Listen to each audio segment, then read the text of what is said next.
in the dark, don't take her name. আর হ্যাঁ, একবার টানেলটা পেরিয়ে গেলেই টোপাগুড়ির জঙ্গল। একবার ট্রেন জঙ্গলে ঢুকে গেলে যাই হয়ে যাক, ট্রেন যেন না থামে। আমার কথাটা বুঝলে? যাই দেখো না কেন, যাই হোক না কেন, ওই জঙ্গলে ট্রেন থামবে না, কোনোভাবেই না। যাত্রীদের জীবন মরণ ব্যাপার কিন্তু, বুঝেছ? টোপাগুড়ির জঙ্গলে কেন বারবার ট্রেন থামাতে বারণ করলেন সেনবাবু? কি আছে সেই জঙ্গলে? আখিদা আসলে কি? কেন রাতের আধার নামলে তার নাম মুখে নিতেও ভয় পায় মানুষ? কি হবে যখন এক শীতের রাতে কুয়াশা মাখা জঙ্গলে থেমে যাবে কল্পলতিকা এক্সপ্রেসের চাকা? কারা বেঁচে ফিরবে?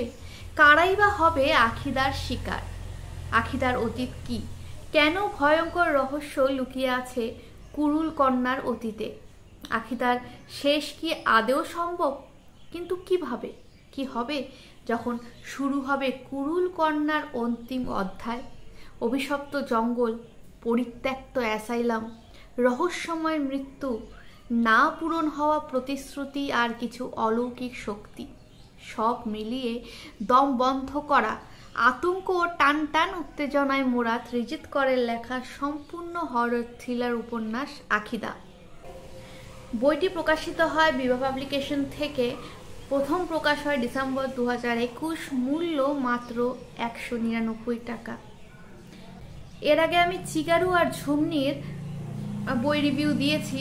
চিগারু বইয়ের রিভিউ যখন আমি দেই তখন তোমাদের প্রত্যেককেই বলি যে আখিদা খুব তাড়াতাড়ি নিয়ে আসবো রিভিউ। আর যাই হয়ে যাক না কেন, চিগারু পড়ার আগে অবশ্যই এই আখিদা আর ঝুমনিটা পড়তে ভুলবেন না, তাহলে সহজেই রিলেট করতে পারবেন এই চিগারু বইয়ের সাথে। আমি দুটো বইয়ের লিঙ্ক চিগারু এবং ঝুমনির ভিডিও ডেসক্রিপশনে আপনারা পেয়ে যাবেন। আর কেমন লাগলো ভিডিওটা অবশ্যই জানাবেন।